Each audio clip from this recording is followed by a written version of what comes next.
I can't believe I'm standing here in the middle of this frenzied concert with a crowd of crazy fans cheering for this Isaac guy, who I don't even care about. Hi, I'm Hazel, by the way.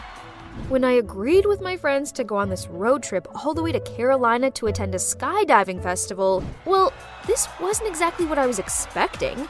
Yeah, that's them, Ivy and Zoe, the girls who tricked me into thinking this, their idol's concert, was the opening of the festival. There I was, eagerly awaiting some amazing aerial display or something, but instead, I was stuck in Fanville.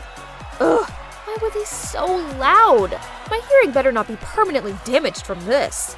And as you can see, being the only calm one here, they placed me in charge of their fan cams. Worse still, why did I specifically order these custom matching hoodies for us all? It made me look like I was part of these groupies.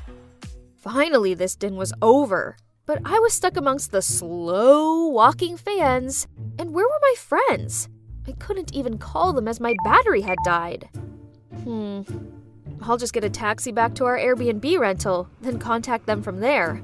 I'm too exhausted anyway.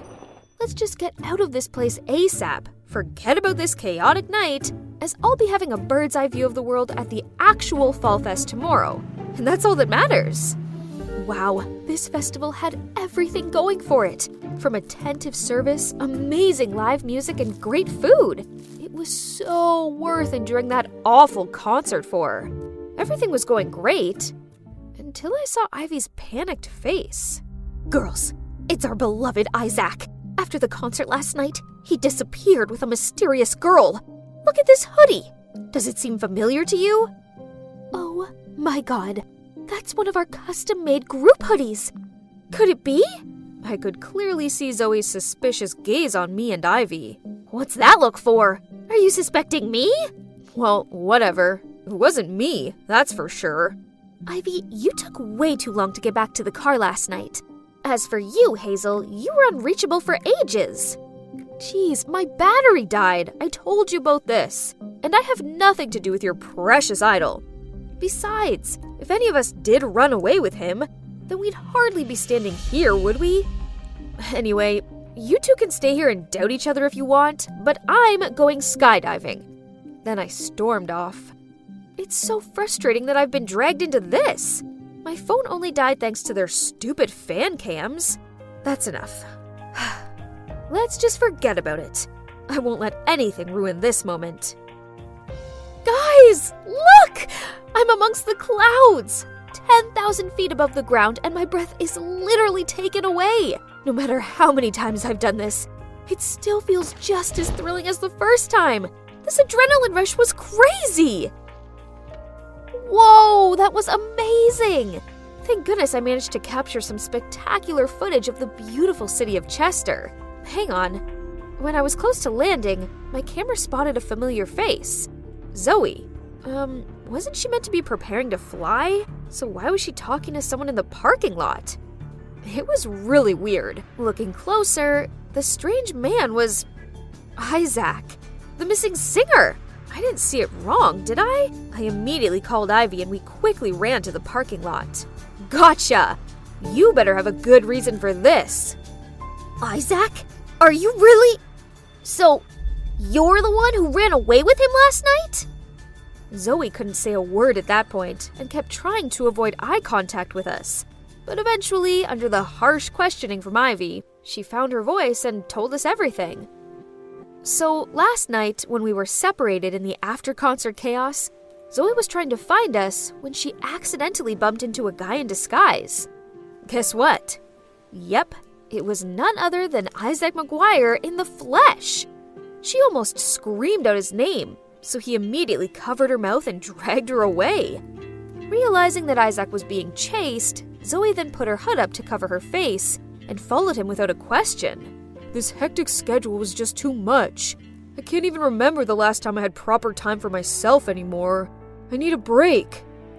Ugh, and I didn't care. But Ivy sure looked like she was going to drop a tear for her poor idol any second now. Well, you see? It's an emergency. I couldn't help but give him a hand. Then we've already parted ways last night, but But my manager has been able to track me down, so we had to run away ASAP. All I have with me is this phone, so I really need your help. And that's when we start to hear some whispers. Someone seemed to have recognized Isaac, so without delay, we immediately jumped into the car. But, huh? Who on earth was sitting next to me? Jeez, this girl's makeup was so flashy, and her perfume was so strong it made my throat lump up. Siren! You're Siren, aren't you? Oh, I adore your chemistry with Isaac in the movie. It's like you guys were born for each other. But, wait, are you two running away together? It turned out that the flamboyant girl was Siren, an emerging actress who was filming a movie with Isaac. Looking at the way she blushed while Isaac remained silent and didn't deny it, it was clear that they were a couple who took their romance off screen. Busy schedule? Exhausted? Nonsense. Obviously, he was just making excuses to spend time with his girlfriend. Oh my, you're even more beautiful in real life. Your face is a gift from heaven. OMG, Ivy needed to stop. Looking at Siren's smug face, she was clearly big-headed enough without any more flattery. But nope, Ivy continued gushing out a river of compliments at her. I mean, does she seriously like this actress that much? Your nose is so pretty from up close. Where'd you get your nose job? Hearing that, Siren immediately stopped smiling and covered her nose in annoyance, which almost made me burst out laughing. Chin shaving surgery, lip filler, nose job. How can she even act with such a stiff face? Sorry to bother everyone, but staying at a hotel is not a good idea right now. Can you guys help us find alternative accommodation? Yes. I volunteer to help you two. I watched in disgust as Ivy and Zoe frantically called and texted their acquaintances, but no one could help. Suddenly, Ivy turned to me and gave me her puppy dog eyes look. Hazel, you're our last hope! You must help us, please! Oh, not that again. Ivy knows I can't say no to her when she makes that pleading face. Okay, fine. Even though I didn't want to, I agreed to let them come to my family's suburban house for a few days. It'll only be a few days. I didn't want any of my family members to know I'd been there. Wow, I can't believe I hadn't been here in 10 years. This place held some of my childhood's good memories, but also some not-so-good ones. Especially one haunting one. Why didn't you tell us that your family is loaded? It would be so nice to live in a huge mansion like this. But it seems like your family doesn't come here often. It's so cold and cheerless. Yeah, he's right. Ever since that day, this place was never a home to me anymore, but just a hollow house of gloom.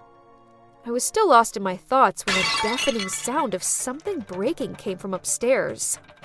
We all rushed upstairs to see what all the noise was about, and found Siren standing there in my parents' bedroom, a broken vase at her feet, and worse still, she was wearing my mom's dress.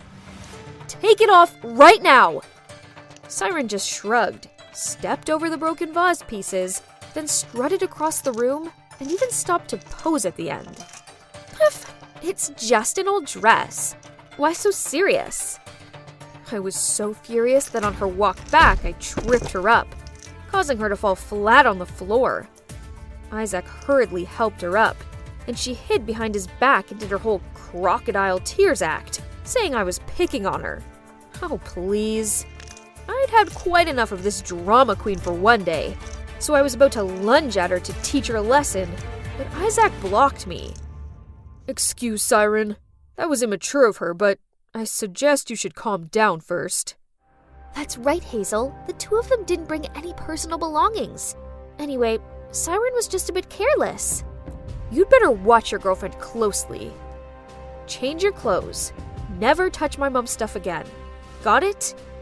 Now I'll arrange the rooms for all of us. Well, there were only 2 usable bedrooms here, since most of them were dusty and unfurnished. So I took the couch and gave one room to my friends, and the other room to the loving couple. But as Siren gave a satisfied look and took Isaac's hand to lead him to their room, he just shook her away and said I could have the bed, and he'd take the couch. No, the couch is mine. I didn't want to share a bed with her. But Isaac ignored my protests and plopped down onto the couch to claim it. Zoe and Ivy quickly scurried upstairs. They caused this mess, yet it's clear neither of them was bold enough to share a room with Siren. What a bunch of annoying, obnoxious celebs. Anyway, I was exhausted. It was time for me to hit the sack. That girl better not snore. Siren started playing some dumb white noises, then instantly fell asleep. Me, on the other hand, even after turning off that weird lullaby of hers, I kept on tossing and turning. Ugh! It was no use.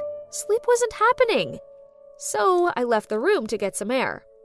I was about to go downstairs to get some water when I heard a piano playing. Oh, Heart and Soul. It had been so long since I'd heard these beautiful melodies.